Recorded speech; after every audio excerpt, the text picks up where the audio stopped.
Back again on this Friday afternoon for a double header. And there have been a number of guests that people have emailed me for a long time and said, you should get this person on the show. I don't know if there's another guest who I've received more email requests for than you, sir. Clif, hi, welcome to the program. Thank you much. That's kind of a scary statement. Well, it's lovely to meet you, Clif, and I really want to thank you for coming on the show. Everybody is super interested in, and many people confused by, cryptocurrency. And I know you're an expert. You've done a lot of work back in the day on AI, linguistics, transhumanism, is that correct? Not transhumanism. Oh, so the half-past human, and I thought that was... Tell us a bit about your background. Actually, I never thought of it that way. Interesting. The ambiguity of language bites us in the ass all the time. There you go. I'll change the title later. But so what can you tell us, for the people that are maybe not familiar with you, those that have been living under a rock, what's the top line? What do we need to know about Clif High before we dig into this conversation? I understand software and machinery, and yet I have an alternative bent. Mm-hmm. Mm-hmm. So I'm not a strict materialist, that kind of thing, right? Got it. And you were very early on cryptocurrency and... Oh yeah, I've been in Bitcoin since before the Mt. Gox crash. I remember the great day when Bitcoin achieved parity with the US dollar, one for one. Right. So I've been in it a long time, yeah. When did Bitcoin start? Nominally, it began circulating in late 2009 in the form of a white paper. And so Bitcoin was an idea then, an idea of a currency that ran on a thing called a blockchain, which was a consensus machine. And that consensus machine could operate across time zones, across geographic barriers instantly or close to it. And we could have a system where we could have an electronic currency that couldn't be double spent because of the consensus machine that was the blockchain. Mm-hmm. Mm-hmm. And the blockchain, as we've established, is basically a ledger that's stored on every computer that's involved with Bitcoin. Is that correct?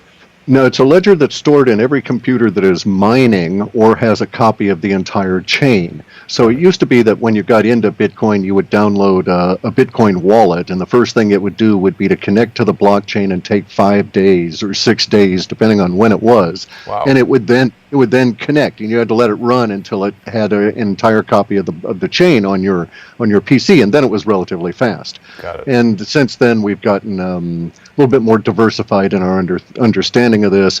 We've separated the concept of the wallets from the mining. Mining is done by specialized software, etc. So it's not fair to say that every machine that has a Bitcoin on it has a copy of the blockchain, although many that are old do. Okay. I should clarify, I'm a Bitcoin novice. I know very, very little about Bitcoin, and that is a big part of the reason why I want to speak to you and other people.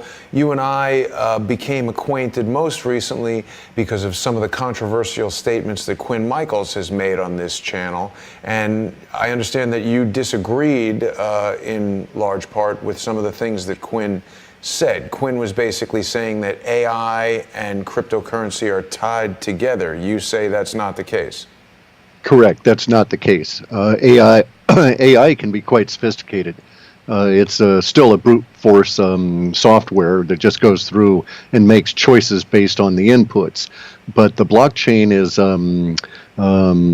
more solid, but at the same time far less sophisticated. The blockchain is a consensus algorithm, and that's all it is. And this algorithm is shared in software that's run on the mining machines, and they're all synced on atomic clocks. And that's essentially all that it is. To merge the idea of AI in with the software that is the blockchain and or the cryptocurrencies does everything a disservice. It muddies the water for those that are afraid of AI, that have watched too many movies of, the giant robot that comes and eats us all, or the computer that decides it's alive, that kind of thing. Right. Anyway, those people become scared. They don't want to mess with the cryptocurrencies or get involved. and it also denigrates the AI, which is a very sophisticated level of programming involving collection of data that they refer to as machine learning, but the machine doesn't really learn. We just stuff databases with a finer granularity that we can sift through at a finer level, really is all that it amounts to. Mm-hmm. So I did have some dispute with the statements that were made, yes. Sure. And on your website, Half Past Human, you've been involved, of course, with predictive linguistics, and artificial intelligence plays a role there somehow, right? Yeah, I was reading there you've been doing AI stuff for quite a while. I began doing AI when I first got into programming on my own system using a language called Prolog.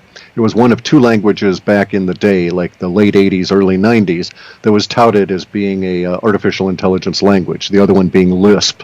Mm-hmm. I chose Prolog for a number of different reasons, but it's programming in logic or predicate calculus, and it was used to make what we called at the time expert systems. Mm-hmm. And an expert system is basically a brain dump from somebody who knows how to do something to a coder who then encodes it in software. And so, for instance, you could do a brain dump on a mechanic, and he could diagnose, and we could do a chunk of software that would do diagnostics on a car based on what a human said about it, the kind of noises and this sort of thing. So all it is that person's expert analysis translated into software. And so AI at the time was called expert systems. It was a lot less sophisticated than now because it was all basically manual. One human had to tell another human who typed it all into an encoding platform we call software, and then it would run and we'd get feedback from it. So I've been doing this since about '89. Wow. And I use some of the aspects of natural language processing in my own system for predictive linguistics, which these days is called sentiment analysis. The large corporations, they don't hire predictive linguistics experts. They hire people that are expert in sentiment analysis software or some language around that kind of a different kind of a categorization of the subject. So you'll see that it's well established in all the corporations that are doing any form of marketing, from Google all the way down to your local tire company. So sentiment analysis, that's like some computer program is looking at the comments on a YouTube video and saying, hey, people are angry about this, let's put some trolly comments in along this line or something like that? Not quite that sophisticated. The software that I've run into that is out and about isn't so definitive as to say that they're angry. It comes back with results that are more nuanced, where it says this comment shades towards negative, or this comment shades towards positive, or this comment appears to be neutral, or this is a complex comment that has both aspects. And then you have a further level of an algorithm that decides what to do based on whether you're a bad guy or you're trying to market or whatever. Right. Now, so there was an article recently that said that Bitcoin mining was going to consume all of the world's electric power generation or something like that by 2030. I think I've got it right here. This is an article from Business Insider. I don't know if we trust them or not, and they want me to not have an ad blocker going right here. But what do you think about that statement? Is it true or untrue? Will Bitcoin it's hyperbole. It's basically bullshit. Because a Bitcoin miner is just a bunch of graphics cards. In order to consume all of the electricity on the planet, imagine how many graphics cards would have to be in operation. You'd have to have at least 50 or 80 in your place right there. I'd have to have another couple of hundred here, and everybody on the planet would have to have a few hundred just to be able to get this going. It's a FUD, fear, uncertainty, and doubt, and it's just a way of clickbait, a way of getting eyes to your particular message. I'll tell you, Business Insider loves having ads all over their webpage, so much so you can't even read the article. It says the electricity used to mine Bitcoin this year is bigger than the annual usage of 159 currencies. I mean, I can barely read this article because it's appearing in a thin slit below the advertisement. And you know, Clif, Crowdsource the Truth here is a community-sponsored news agency, and we never take ads for specifically this reason. They crap up the webpage, and I don't like them. But so you don't think that this is a significant concern, that the growing demand for Bitcoin will be taxing on the world's electricity supply? I mean, people would stop mining it if it was costing more for the electric bill than the value of the Bitcoins, right? Correct. And also the mining operations have changed dramatically in the last 7 years. When it was first started off, it was basically a bunch of people that had spare computers sitting around, Right. wrote a lot of their own software, etc. But there's no reason to suppose that in order to supply Bitcoins, we need to have vast quantities of miners. This is not like a forest and we're dealing with firewood, right? We don't have to grow more trees in order to produce more wood for more people just because there's demand. Here we have the ability to just do stuff within the same environment and create more Bitcoin just based on the algorithms involved. So we're going to create the Bitcoin just because we're mining. We're only going to mine at a certain rate no matter what. So it's an instance of we've got 17 plus million Bitcoin now. Say that demand went up tenfold, it just means we have to share smaller and smaller bits because we're not going to get any more Bitcoin any faster, no matter how many miners we put on. You mean fractions of Bitcoins? Correct. Yeah. Correct. Satoshis. And see, the thing is that Bitcoin is controlled at its core by the consensus algorithm of the blockchain, but also by this thing that's called the hash. And the hash is an algorithm that encodes and encrypts the private and public keys involved in the transaction. That hash increasingly becomes more difficult over time. And so the harder you mine Bitcoin, the more it resists being mined. Right. So it does not make any sense to envision a world where you have to put more electricity into trying to do it faster. So is this just disinformation being put out by people who are maybe owning banks and have an interest in keeping the petrodollar and fiat currencies? That's speculation. The only thing we can say for sure is that it was clickbait from that site, at least because they've got all those ads there. They're trying to use whatever they can to get you to come and read their site. That was a provocative headline, you know. Very good point.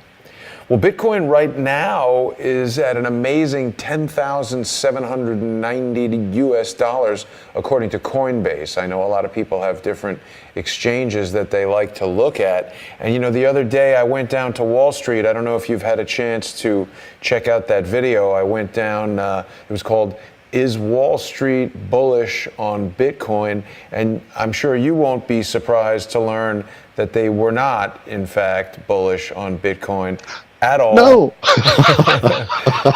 They didn't want to talk about it. I haven't had a chance to see the video. I knew you were going to make it, but I've just been too busy doing other things. I'll have to go and check it out. So the consensus was we don't care. Well, it wasn't that they didn't care. There were some people down there who knew about it, and there were, you know, most people just felt that they didn't want to talk about it. I think mostly because of like regulatory, I don't know what, like legal stockbroker stuff. But multiple people said they did not want to talk about it. A lot of traditional-minded investors that I speak to say they don't understand it, they don't trust it. I mean, some of the typical things that people who aren't as well-versed in computer software and cryptography and all that stuff as you are, people are fearful of it being hacked. And you mentioned this Mt. Gox situation. That was a hack, wasn't it? Nope, What it was happened not with a hack. Mt. Gox?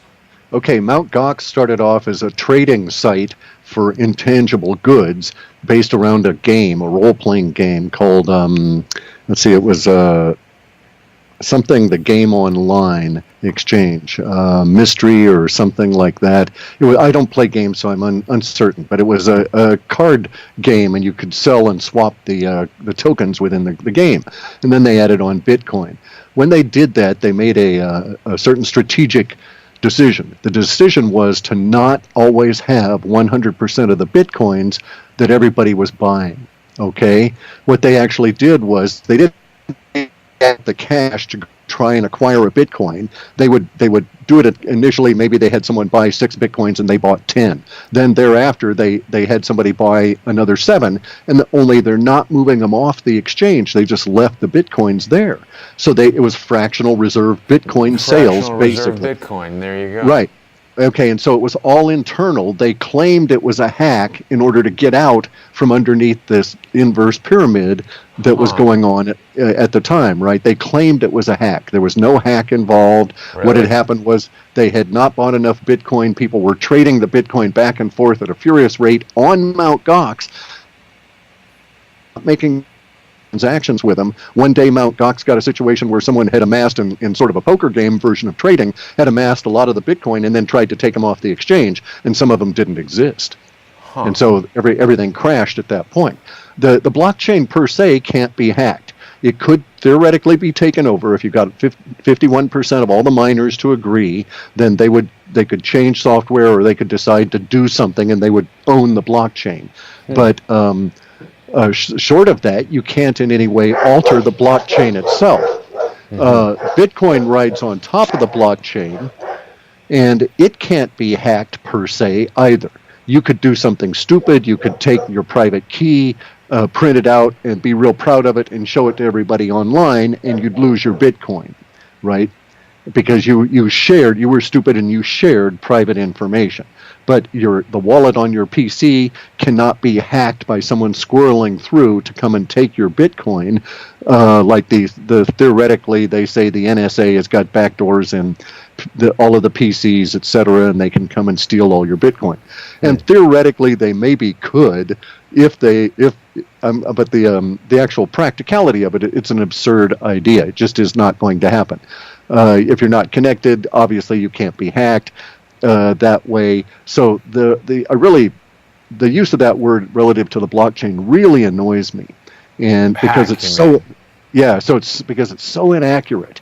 We've not yet had a hack on any of the blockchains. We've had some spectacular screw ups, okay, and this is bound to occur with software in anything that humans do, and so some of them are quite interesting. I happen to know of $14 million worth of Ethereum that's locked up behind a smart contract that they can't figure out how to open up.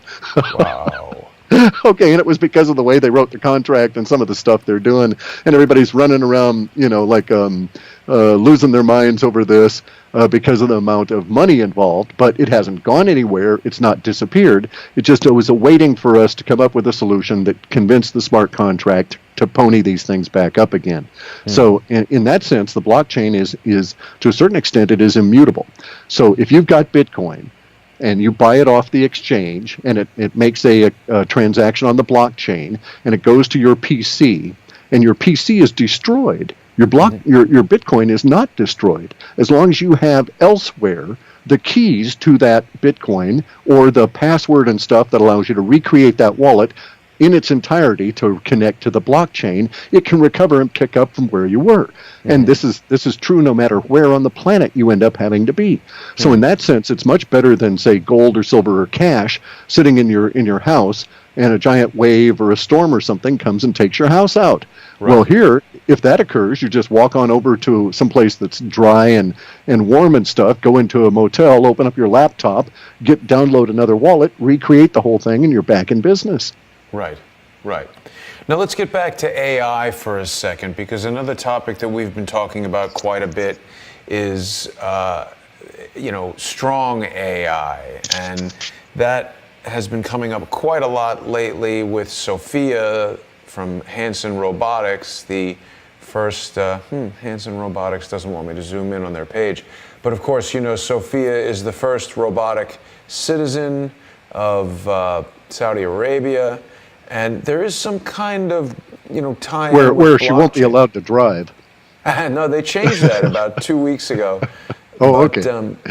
But there is something with blockchain. I've heard, one of the guys who is the principal at Singularity.net, Dr. Ben, what's his name, Goetzel or something like that? I'm sorry, Dr. Ben, I'm screwing with your last name there. But they've got this AGI token. Does that have nothing to do with cryptocurrency or blockchain? Sure, but it's an attempt to tokenize an AI market. Okay, these guys are not saying they're going to merge AI with the blockchain, and your coins are at risk from AI. Singularity is, in fact, attempting to create a marketplace for AI software, and to have a lot of people cooperate by creating AI software, putting it out there to do work, and then getting paid through the software doing the work through their platform. And their platform is going to use those tokens as its means of expression between the parties involved. And it would be, like if I were to take part of my software and have a little predictive linguistics module and offer it for for work for hire on Singularity, I could do that, and then it would go out and negotiate contracts and do work for people, and then it's sort of like excuse me, sort of like having an API or application programming interface into your software that you then allow people to use for money. I see. Okay. Now, the other topic I wanted to ask you about, well, all these websites with their damn ads, very annoying.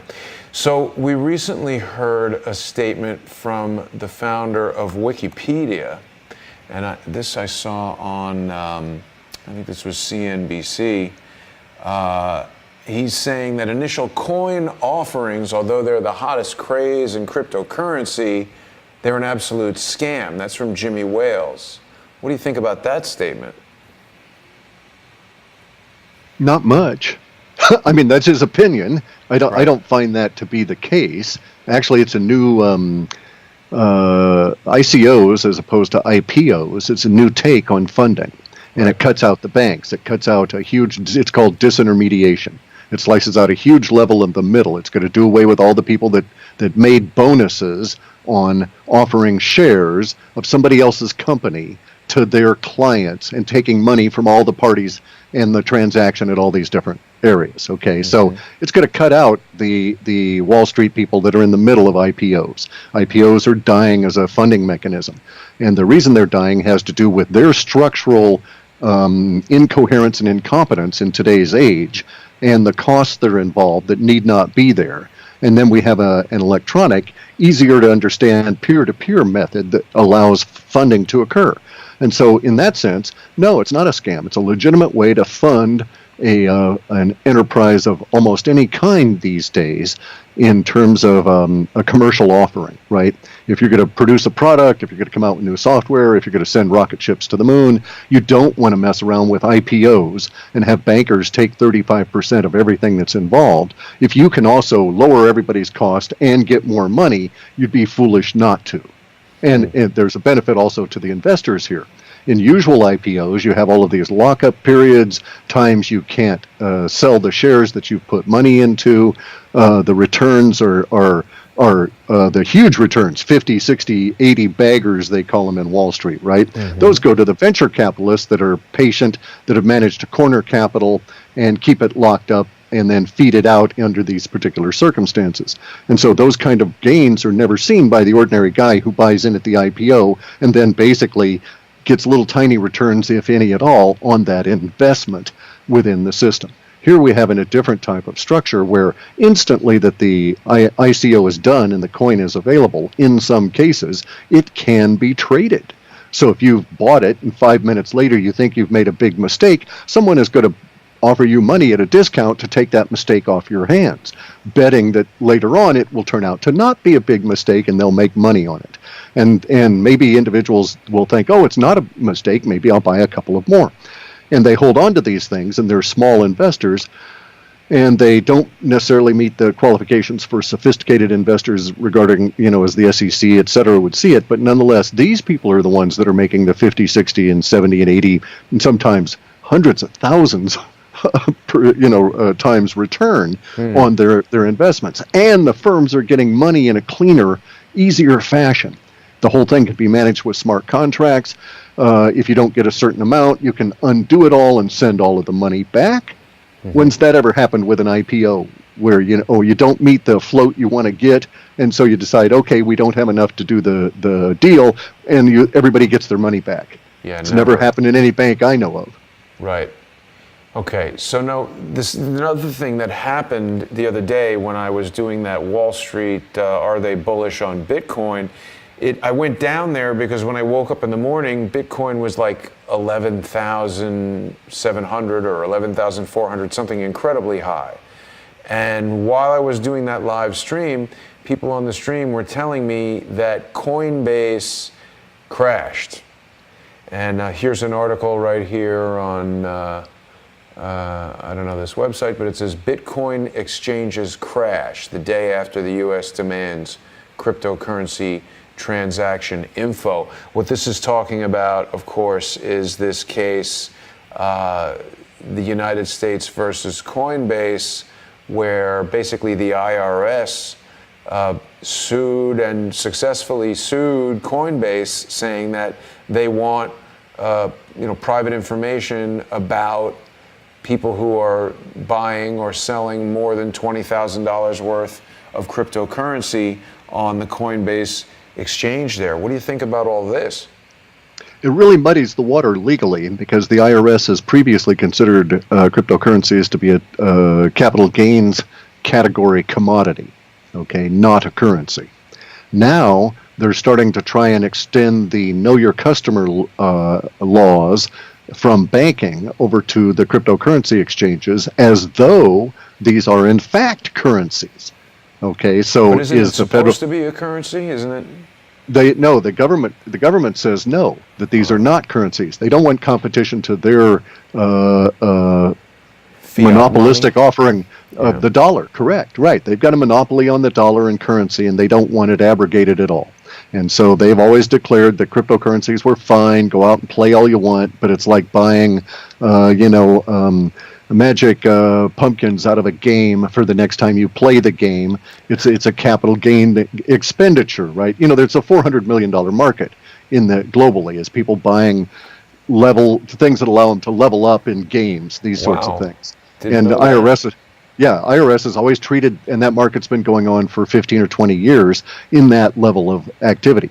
And IRS has always treated that as a capital gains endeavor. So if you were a 16-year-old kid and you were good at the game, you could hoard the treasures and hawk them in the open market, and then you'd pay capital gains because you were too young to be paying earned income on it, right? And they've always maintained that. So now, though, it sounds like what they're trying to do with Coinbase is, they're understanding how fast it's changing.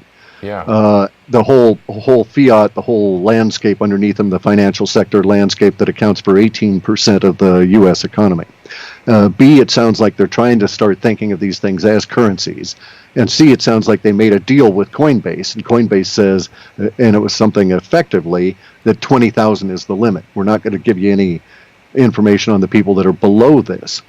And so it sounds like they worked out a solution, which I think is again muddying the waters in terms of how we think about this, because it seems as though a few years down the road, IRS will be considering these things to be actual currency, and it'll be going through more of a Forex kind of an approach for taxation, as opposed to the straight capital gains commodity kind of a taxation. And this is going to be a big shift, is in fact a big shift, is in fact occurring now, and it actually doesn't bode very well for the government. It's going to drive them crazy trying to decide what amount can be taxed in what kind of a transaction with cryptocurrencies, where you can have trading transactions that settle.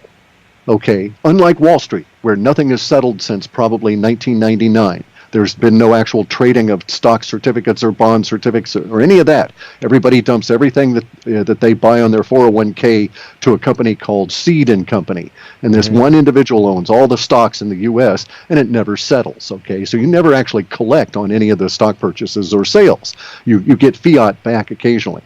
But these transactions settle. They're individually directed, so they don't go through a 1099 reporting organization. And it's going to be just hellacious for the government to input all of this level of transaction from all these millions of people that are going to voluntarily tell them, well, yeah, I traded, a tenth of an ether and I got 115 populist coins, and I traded 7 of those and I got, 50 of these, and I got 15,000 dim coins, that kind of thing, right? Well, that's part of the confusion, I think, is that there's so many of these coins. Buck Richardson in the comments here says Coinbase is a scam. I don't know about that. Yeah, I think this guy is pretty much a butthead. Okay. the Good. guy that's saying this. Coinbase is a fully operational business. I know they're a business because they're getting pressured by the IRS Right. on this. I've run into this. I've been doing crypto business I've been involved in the crypto space since 2010-ish, and have been aware of all of the problems that the various states have thrown into the mix. So, for instance, a number of the exchanges won't deal with people in Washington State, where I live. And it's Why? because Washington State government says if you're going to sell or have financial products that we consider these things to be financial products, not commodities. And if you're going to do this business in Washington State, we need to know who you're dealing with, how much they're spending, all of this kind of stuff. And so these exchanges say, nah, we don't want the reporting headache. We're not going to rat out our customers just because you government types demand it. We're just going to legally not do business with people in these states. And so it's not detrimental to the exchanges.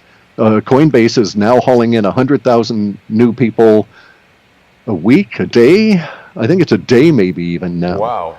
Just a staggering. I mean, they're up to the 13, 14 million. They've got more people than some of the online brokers. Name a couple, and I'll tell you who they're large. And Exactly. They've got more customers than these people by Wow. far. Wow. And they're only one of 5 or 6 exchanges that are available in the U.S., and they're all growing at that rate. And why not? You go to Scott Trade, you buy some stock. If you're lucky, at the end of the year, it's up what? If you're lucky, 2, 3, 4%, right? Something. It's a very small amount. Whereas with the cryptocurrencies, it's a case of capital inflow.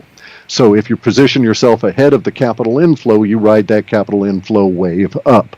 And so I happen to know of a guy that bought at the dip the other day, and he's already up 9 or 10 or 11% on his money in 24 hours. Huh. So these kind of gains are possible as people exit the dying fiat and go into our new system. And basically, that's my understanding of it. That people that have a different understanding, occasionally you'll run into guys that are, as the fellow you were quoting, who's being a butthead about it, right? Calling Coinbase a scam. Yeah. Might as well call Google a scam, or but in any event, the potential here for the capital inflows is basically what caused the breakout of all of the cryptos. The fact that crypto is no longer just Bitcoin, all right? And in my understanding, there's a few of the currencies, and then there's a couple of platforms. These platforms are like Ethereum, and they have their token. And these platforms are software conduits that are blockchains that allow other people's software to run on that blockchain in a way that Bitcoin does not, for instance. And so we have the idea of smart contracts. And so Ethereum is worth something because it's a platform token that allows your smart contract to run on its network, and you can make money or do business with your smart contracts. And so there's coins, which are the currencies like Bitcoin, Litecoin. Then there's tokens like Ethereum that run for the platform. And then there's the company kind of tokens like Populus, Veritasium, OMG, Neo. All of these are companies that are doing business that is associated with the consensus machine, which is the blockchain of the Ethereum network. And so they're riding on, as we say, they're riding on the Ethereum rails. But these companies are what you're actually investing in. You buy their token, they get that money directly. All right. Unlike in an IPO where it goes through the bank and has to filter down and it's all washed, so to speak, in the process. Here it's direct. They get to build up their funds. They can go ahead and go out and go forth and conquer the world with their software.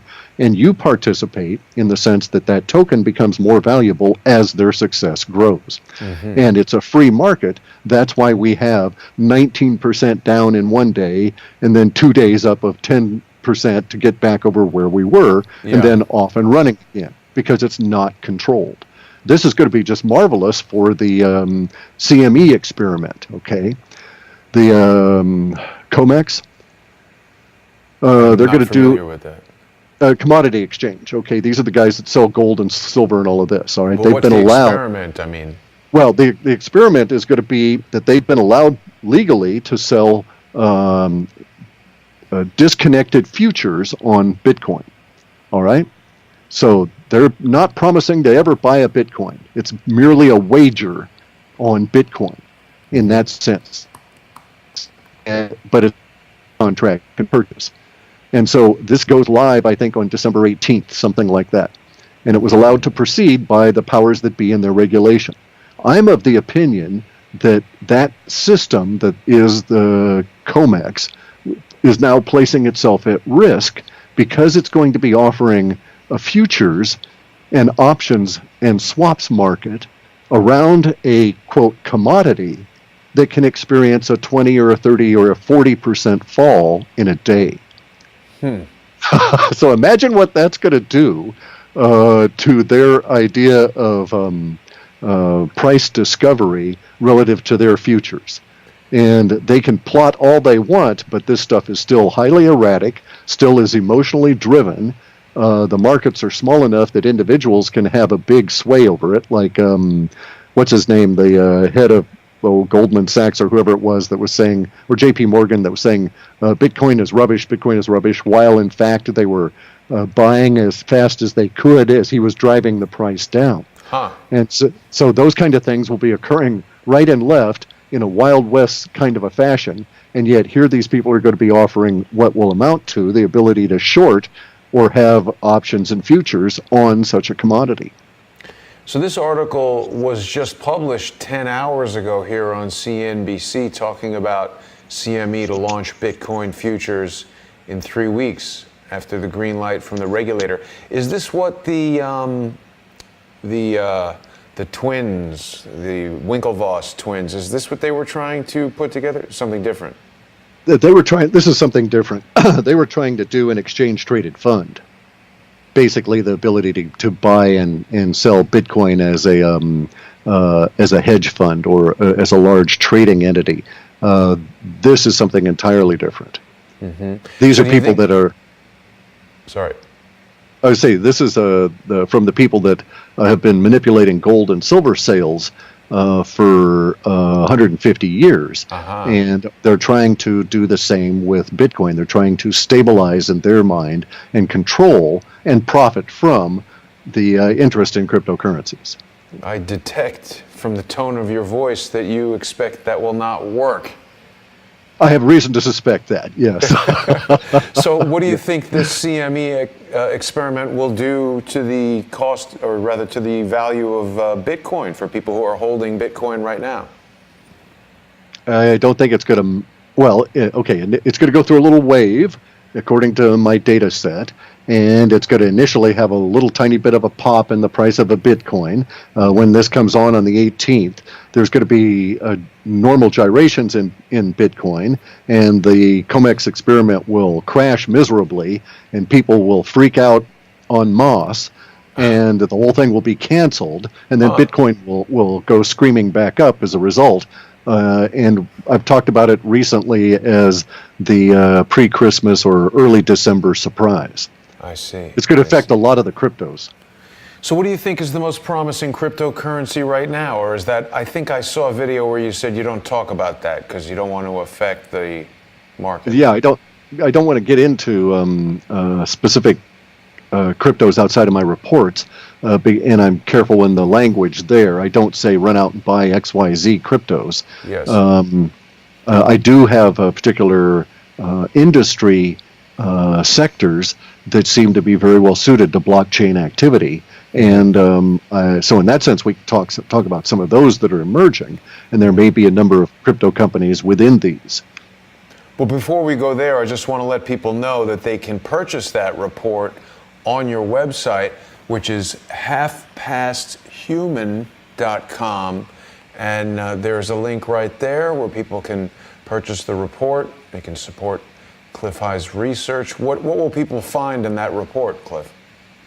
It's broken down into basically 3 sections. I give an analysis of some ICO companies that are coming in, the basic due diligence of these companies in terms of who the people are, have we been able to validate their claimed history, this sort of thing, facts and figures on them, and then some analysis of their business model, and that's in the middle section. And then we have what we call the flow, which is the predictive linguistics that gives a sort of a woo-woo or fringe view of what's going to happen over the next few months. It's actually predicting what's going to happen over the next few months in this section in a broad sense relative to the economy and where we're headed and some of the shocks that are going to be impacting us. Then the last section is an analysis of a number of the various different existing coins and tokens and where they will be relative to that flow of the next few months. Mm-hmm. Mm-hmm. And how much does it cost for people to purchase that report? It's $99. The price is steep in that regard. I used to run the Alta reports at $15, but it's entirely focused for people that intend to profit from cryptocurrencies, and so the price is set as it is. Got it. And of course, people can also follow you on Twitter. It's going to be Clif_high, CLIF_high on Twitter, and you've got kind of a bird there. I imagine you're tweeting quite a bit about cryptocurrency and all the stuff that we're talking about right now. Now, there was another interesting thing I wanted to ask you about, which came up in one of my previous conversations with Quinn. It seems that Russia is going to be the first country to actually introduce a government-backed cryptocurrency. There's this article here from just about, October 15th, saying that Russia is issuing crypto ruble. What's your take on this? They're not the first. This is a sector that's known as sovereign tokens. Uh-huh. It's been successfully done in Singapore. And one other Southeast Asian nation state. I can't think of the name of it at the moment. So the ruble will be like this, the third, I believe. China is also considering it. We're looking at, there's a couple of island nations within the European zone that are also in the process of considering doing just this. You have to understand that the impetus for doing so is cost savings and accounting, because the ledgers are immutable, keeping a current copy of the distributed ledger for everybody. Then it really saves on accounting, because everybody can at any time download a copy of the ledger and off you go. You can extract whatever you want from it continuously, and it reduces the cost of creating and distributing currency, which actually, surprisingly, is significant for any government that has to deal with currencies on a very large level. And so India was trying to become a paperless state, so to speak, right? Digital currency only. And they ran into real issues because nobody trusts the Indian government. And so I can't imagine why. And so, so anyway, but some states like Singapore. Yeah, well, see, there you go. See, some places where there's a more homogeneous view of the central guiding tenets of the social order, like Singapore, you do have people that trust the government. They may bitch about it, they may complain about it, but in general, they find their government to be far less corrupt and far more amenable to citizen direction than other governments that they can find anything about.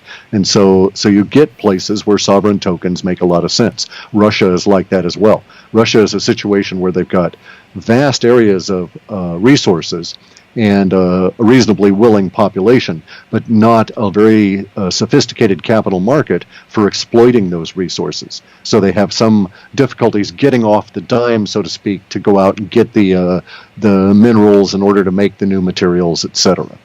And so the crypto ruble will get them over a couple of hurdles. I see. So are you feeling that the crypto ruble will be good overall for cryptocurrency? Will it be good for the dollar or bad for the dollar? Or what do you make of all that?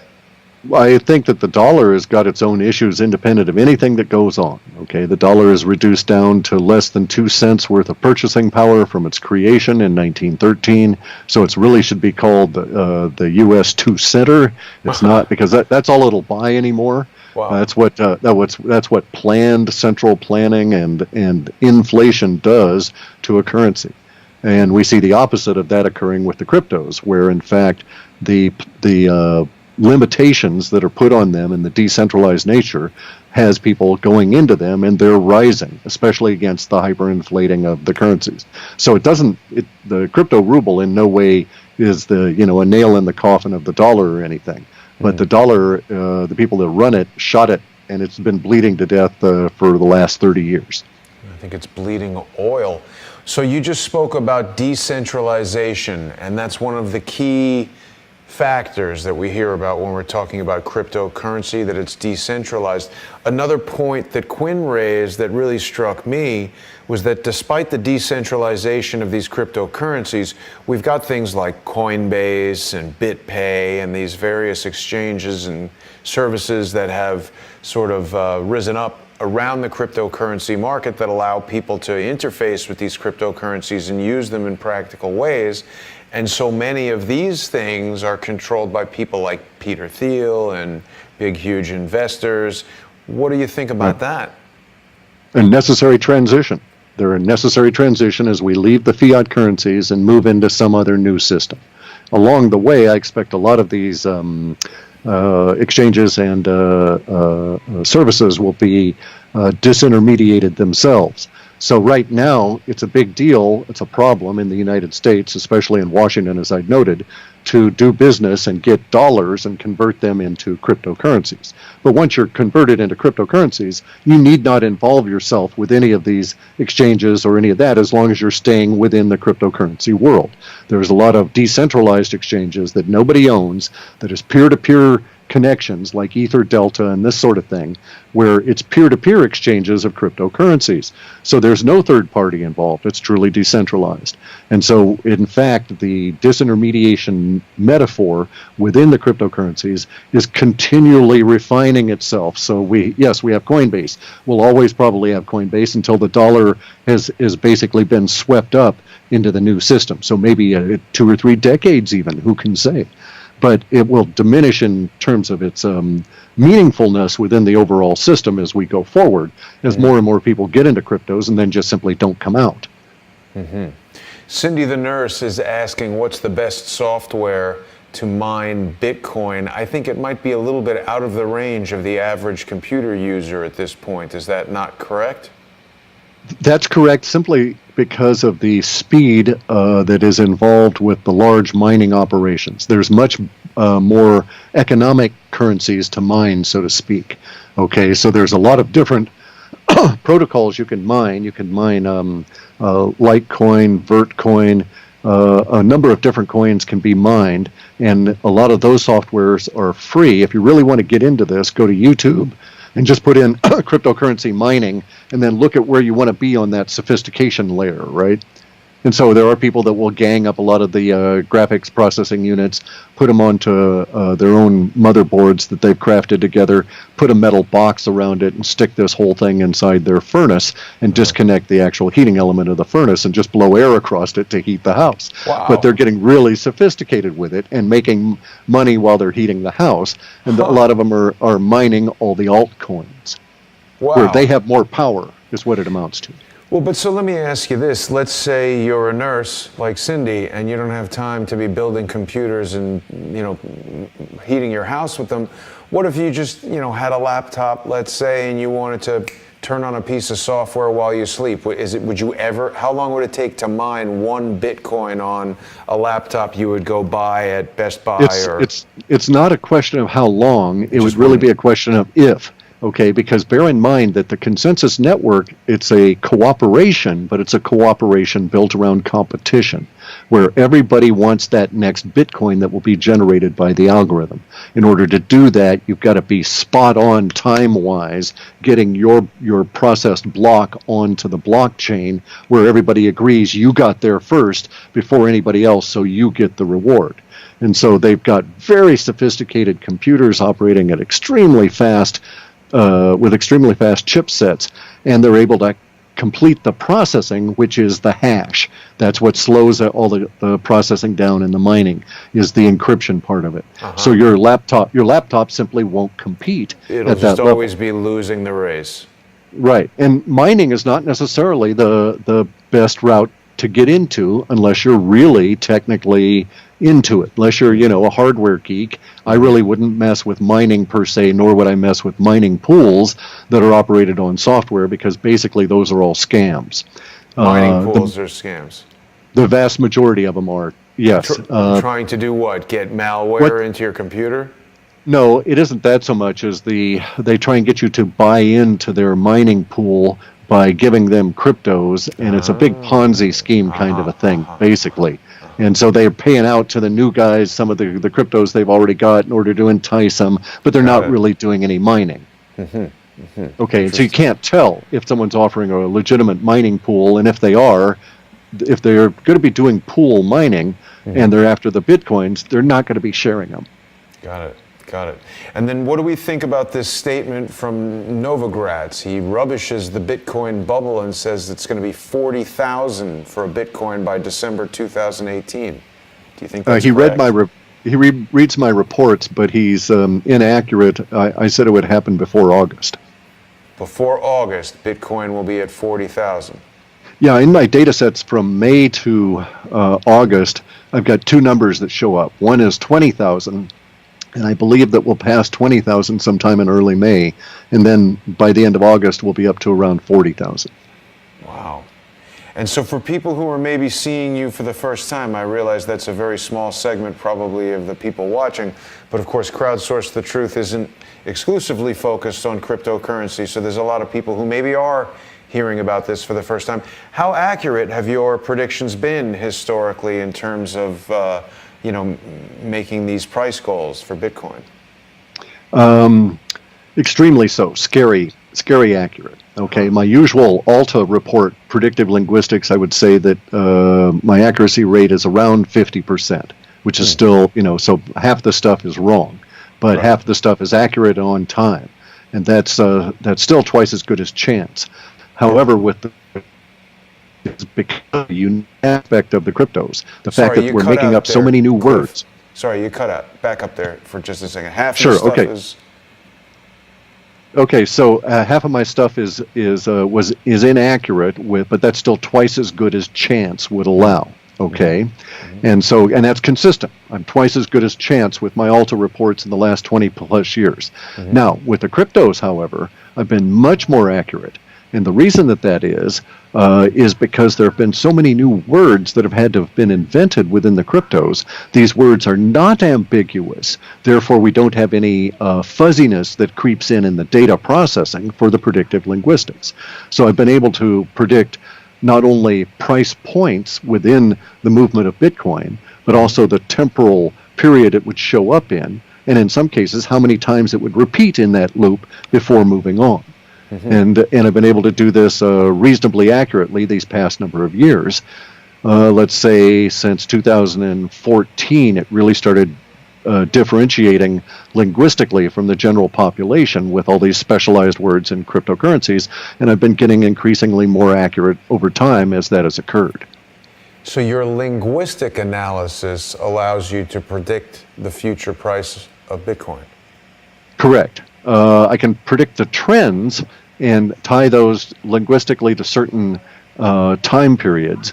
And then within the trends, I will occasionally get words.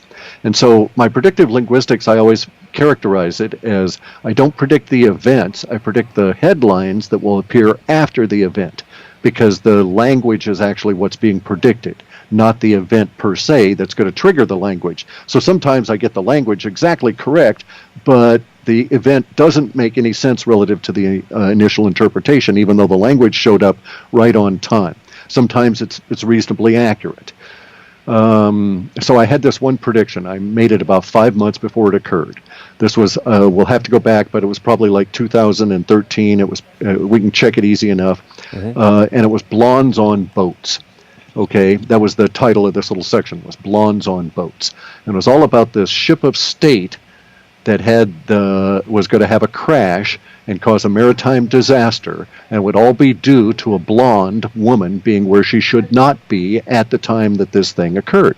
And it turned out that I was predicting what would ultimately become the Costa Concordia crash off of Sicily or Sardinia. I remember that, yeah. Okay, and so I did that 5 months ahead of time, and the linguistics were 80% fulfilled, which meant that 80% of the words that I had predicted showed up, and we got 80% of those right in the articles that were written after it occurred. Huh. So I'm predicting linguistics that will be appearing in our consciousness, making an impact on our consciousness some number of months out. So what I'm getting now in the data sets are linguistics for next year, and they're around the numbers 20,000 and then around the numbers 40,000 relative to the price of Bitcoin. And we can see why this would be the case, because those are very high emotional values that will be associated with those two milestones.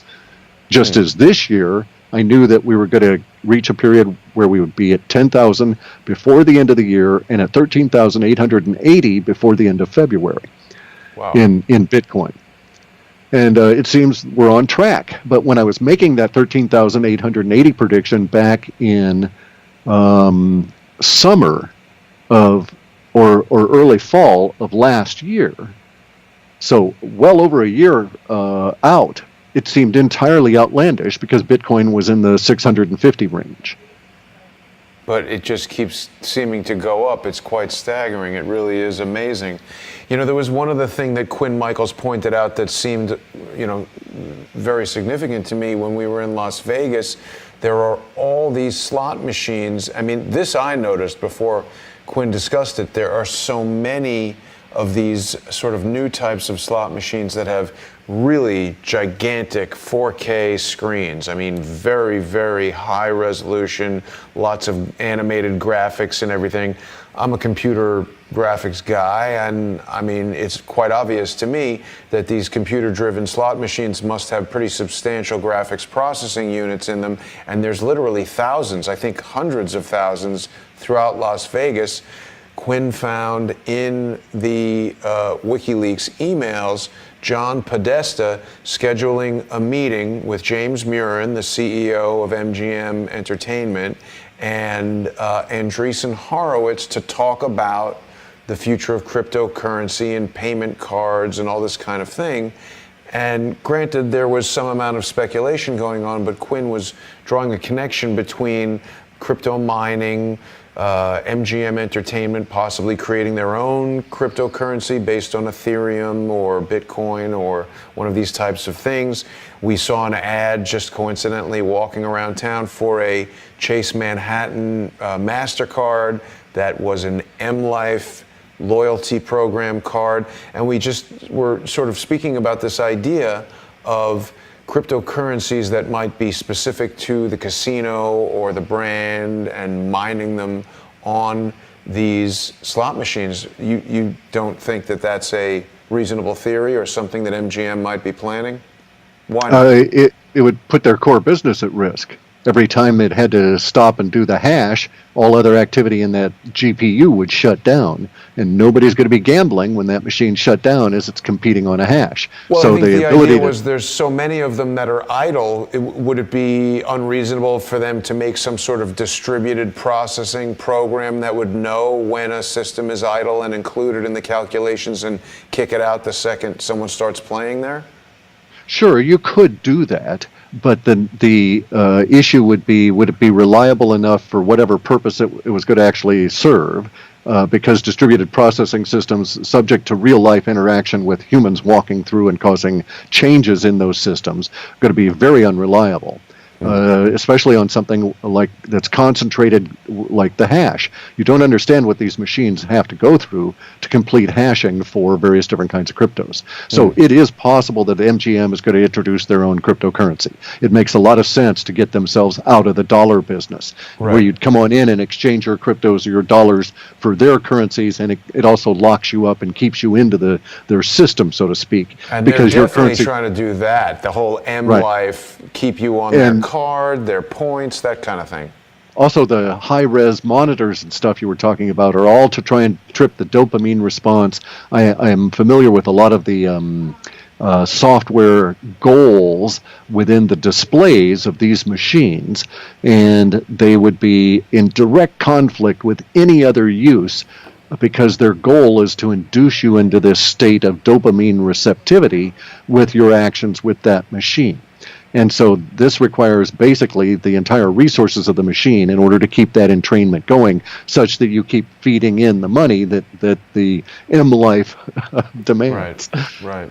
Yeah. So no, I don't find it credible from a business perspective, and it would require a whole nother IT department just to manage. You'd have the systems fighting each other. There's all different kinds of business reasons that it wouldn't make a lot of sense.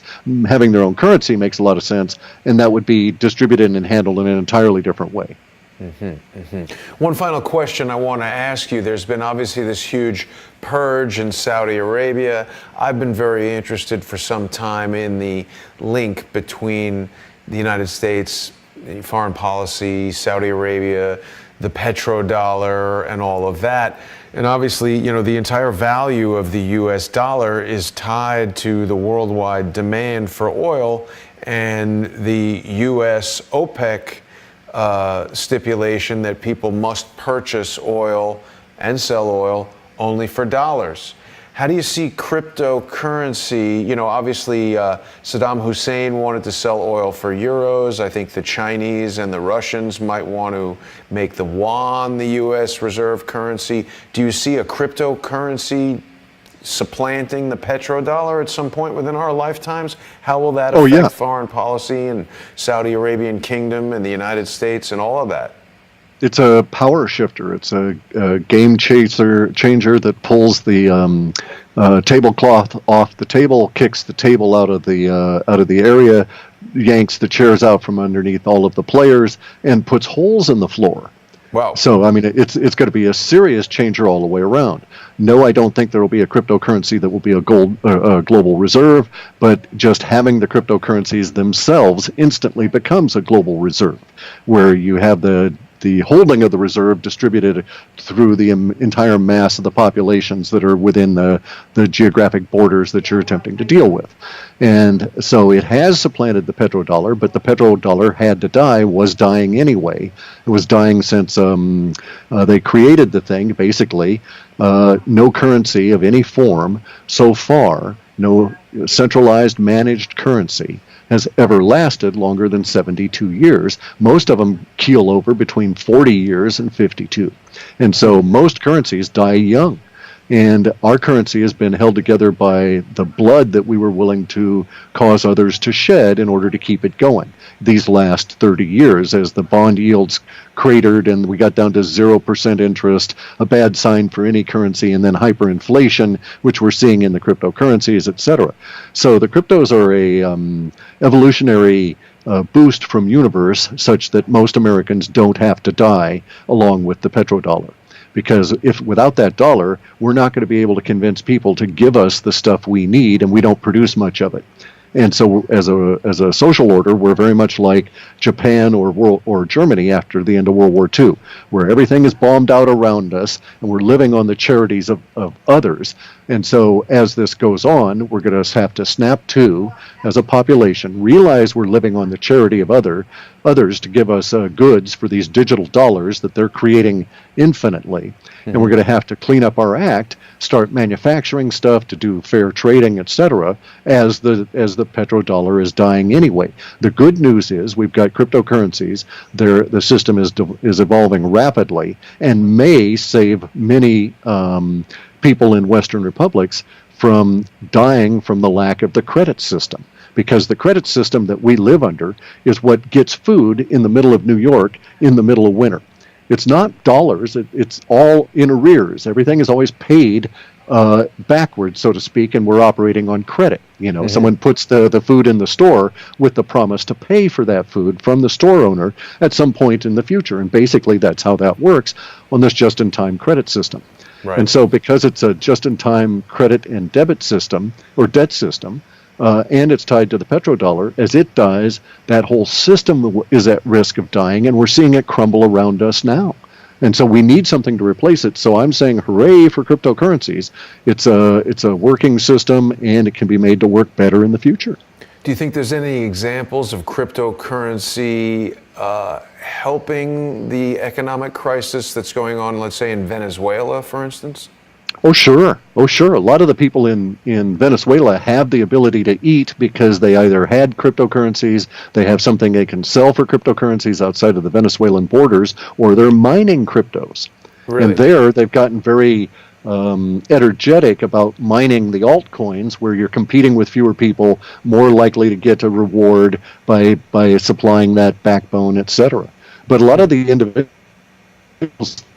had opened up approach to things and decided to sell their goods and so forth for cryptocurrencies, and have been able to bring that in, and it's a support system. Not enough that the country is stable in that regard, and it's still going to have to go through some big gyrations, but that's happening around the entire petrodollar empire. Empires always crumble from the edges, and so it'll be probably 2 years before the petrodollar empire crumble would hit New York and shut down New York, and maybe a third or half the population would have to leave because there wouldn't be supplies. That's not too long, 2 years. No, but see, it's not going to happen now. It's probably not going to happen because we have cryptocurrencies sucking all of the wealth out of the dying petrodollar system and providing the functional business relationships that keep everything going, absent a credit system. Wow. It's hard to fully process. I'll tell you, Clif, one of the smartest financial guys, if not the smartest financial guy that I know, is Charles Ortel. And he has repeatedly told me the classic question that he has is, why is a Bitcoin worth anything? And that might be a difficult question to answer. I mean, you've been answering it throughout the course of this whole conversation. So hopefully Charles will listen to this and maybe he'll have something to add. But this has been a fascinating conversation. I hope you'll come back and we can continue to explore some of this. I appreciate you shedding light on some of these really complicated topics. And is there anything that you wanted to share with everyone before we go? No, nothing I can think of. Okay. Good luck to us all in the future, and get into cryptos. Right, and certainly people can go to your website there, halfpasthuman.com. They can purchase the report. They can learn about all of the incredible information that you're sharing, and read it a couple times, because for me it's difficult to get this stuff on the first take, but it sounds really good. And people should also be following you on Twitter, Clif_high on Twitter. Keep up with all of that. I would encourage people, if you like the broadcasts here at Crowdsource the Truth, get on to paypal.me, crowdsource the truth, or patreon.com, crowdsource the truth, and become a sponsor. If you're a Bitcoin millionaire and you're out there, you can sponsor the channel with Bitcoin, and we will survive the collapse of the petrodollar. There you go. And we can keep. Do you have your address for donations? Is it posted?